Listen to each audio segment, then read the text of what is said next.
Bom, depois de termos falado um pouco sobre Moisés, no primeiro capítulo do Evangelho segundo o Espiritismo, o Evangelho ele tem continuidade falando um pouquinho sobre Jesus. Como ainda estou começando a falar sobre o Evangelho, vou fazer hoje uma vez mais a elevação e a partir das próximas lições do Evangelho, então vou passar só a fazer a leitura do tema e a minha interpretação. E aí cada um pode fazer de onde estiver a sua elevação. É sempre interessante e importante fazer a elevação antes de nós iniciarmos o Evangelho segundo o Espiritismo, justamente para que a gente tenha o auxílio dos bons espíritos na interpretação do Evangelho. Então vamos lá. E vamos então nesse momento nos conectar uma vez mais ao nosso anjo da guarda, este amigo querido de todas as horas. Pedimos a Ti, querido irmão, que esteja conosco, nos auxilie e nos guie os passos, que possamos estar sempre juntos caminhando nos caminhos que levam ao Mestre Jesus. Agradecidos que estamos a Ti, pedimos que nos dê a presença de Ismael, anjo protetor do Brasil. A Ti, Ismael, agradecemos e pedimos que continue a nos evangelizar nos ensinamentos do Mestre Jesus. Agradecidos que estamos a Ti, pedimos que nos leve a presença de Paulo de Tarso e Maria de Magdala, nossos exemplos de reforma íntima. A vocês, amigos, pedimos que nos intuam no bem, no amor ao próximo, para que possamos promover a nossa reforma íntima. Agradecidos a vocês, pedimos que nos leve a presença da Mãe Santíssima Maria de Nazaré. Mãe querida, pedimos que você dulcifique o nosso pensamento, o nosso coração, nos traga muita força, muita luz, serenidade e paz, e nos leve à presença do Teu Filho querido, o nosso Mestre Jesus. Jesus, Divino Mestre, é com grande alegria que estou aqui reunido em Teu nome, Mestre. Te peço, Senhor, que derrame sobre mim os Teus bálsamos de luz, de paz e de amor, e que eu possa interpretar bem o Evangelho, que é o caminho que conduz a Ti, Senhor. Agradecido que estou a Ti, Mestre, nesse momento, agradeço ao Pai Criador com a prece. Pai nosso que estais no céu, santificado, Senhor, e glorificado seja o vosso santo nome. E venha a nós, Pai, o Teu reino, e seja feita, Senhor, Sua santa vontade, assim na terra como nos céus. O pão nosso de cada dia que nos dai hoje. Perdoa, Pai, as nossas dívidas, assim como nós perdoamos aos nossos devedores. E não nos deixeis, Senhor, cairmos em tentação, mas livra-nos, Pai, de todo mal agora e sempre, porque vosso é o reino, o poder e a glória por toda a eternidade, Senhor. E antes, então, de iniciarmos a leitura do Evangelho no lar, rogamos aos Espíritos benevolentes que auxiliam Jesus, que iluminem todos os necessitados, que muita paz, luz e amor cheiem o coração das crianças que se encontram em orfanatos e em creches. Que essas nossas crianças possam ser muito bem tratadas, cuidadas e adotadas por pessoas de bem. Que uma vibração de muita paz, luz e amor chegue ao coração de todos aqueles que se encontram em asilos, abandonados, que possam ser visitados pelos seus familiares, cuidados com muito amor e carinho. Que esta vibração de muita paz, luz e amor chegue ao coração de todos aqueles que se encontram em situação de rua, Pai. Que esses nossos irmãos encontrem lugar para dormir, para passar as suas noites, para se alimentar. Que uma vibração de muita paz, luz e amor chegue ao coração de todos os que sofrem em leitos de dor. Que os seus corações se conectem ao Mestre Jesus e que eles possam receber forças para que possam se recuperar, Pai. Que esta vibração de muita paz, luz e amor chegue ao umbral, ao vale das trevas e ao vale dos suicidas. Que esses nossos irmãos em sofrimento possam receber muita luz, muita paz e muito amor.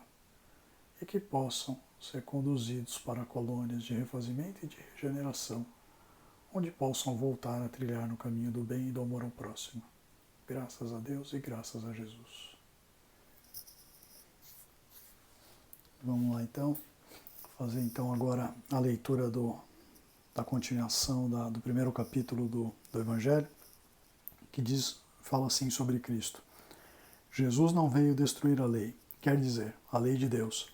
Ele veio cumpri-la, quer dizer, desenvolvê-la, dar-lhe seu verdadeiro sentido e a apropriar ao grau de adiantamento dos homens.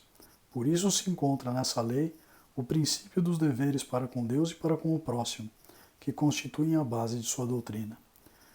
Quanto às leis de Moisés, propriamente ditas, ao contrário, ele as modificou profundamente, seja no fundo, seja na forma.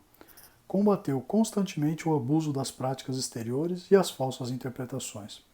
E não os poderia fazer sofrer uma reforma mais radical do que as reduzindo a estas palavras: amar a Deus acima de todas as coisas e seu próximo como a si mesmo. E dizendo: está aí toda a lei e os profetas. Por estas palavras, o céu e a terra não passarão antes que tudo seja cumprido até um único jota. Jesus quis dizer que seria preciso que a lei de Deus recebesse seu cumprimento, quer dizer, fosse praticada sobre toda a terra, em toda a sua pureza, com todos os seus desenvolvimentos e todas as suas consequências. Porque de que serviria ter estabelecido essa lei se ela devesse permanecer o privilégio de alguns homens ou mesmo de um único povo? Todos os homens, sendo filhos de Deus, são, sem distinção, o objeto da mesma solicitude. Mas o papel de Jesus não foi simplesmente o de um legislador moralista, sem outra autoridade que a sua palavra. Ele veio cumprir as profecias que haviam anunciado sua vinda. Sua autoridade decorria da natureza excepcional de seu espírito e de sua missão divina. Veio ensinar aos homens que a verdadeira vida não está sobre a terra, mas no reino dos céus. Ensinar-lhes o caminho que para lá conduz, os meios de se reconciliar com Deus, e os prevenir sobre a marcha das coisas futuras para o cumprimento dos destinos humanos. Entretanto, não disse tudo, e sobre muitos pontos se limitou a depositar o germe da verdade, que ele próprio declara não poderem ser ainda compreendidas. Falou de tudo, mas em termos mais ou menos explícitos. Para compreender o sentido oculto de certas palavras, seria preciso que novas ideias e novos conhecimentos viessem lhe dar a chave. E essas ideias não podiam vir antes de um certo grau de maturidade do espírito humano.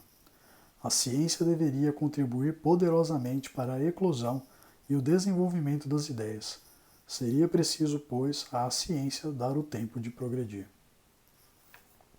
Então, nessa pequena passagem do Evangelho, o que eu acho importante, ter em mente? Primeiro, que Jesus não... Como é que eu posso dizer? Ele não veio destruir aquilo que Moisés tinha pregado. O que ele veio fazer, na verdade, foi dar novas visões. Então, até o tempo ali de Moisés, o pessoal priorizava demais rituais, dogmas, aquele culto exterior, como eles dizem. Mas se você não se modifica por dentro, se você não pratica realmente as leis de amor, amor ao próximo, de nada vale. Então não adianta você mostrar que é bom para os outros, mas por dentro você não está modificado. Então você precisa realmente fazer uma força para trilhar nessa lei de caridade, de assistência e de amor ao próximo, sempre que você puder. E quando a gente fala de caridade, amor ao próximo, lembrando, não é só o auxílio material que muitas vezes a gente dá. Às vezes uma palavra, uma consolação vale mais do que tudo isso. Então que a gente esteja sempre atento àqueles que estejam necessitados próximos de nós. Outra coisa que me parece ser importante para a gente ter em mente é que Jesus nos chama a sair da vida material. Por quê? A gente pode ter uma vida excelente aqui, mas nós não vamos levar nada do que a gente conquistar nessa vida.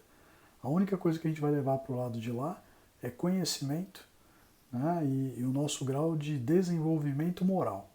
Então, assim, quando a alma se desprender do corpo, não vai adiantar dizer que nós éramos ricos, que tínhamos bens, porque isso de nada vale no plano espiritual. Muito pelo contrário.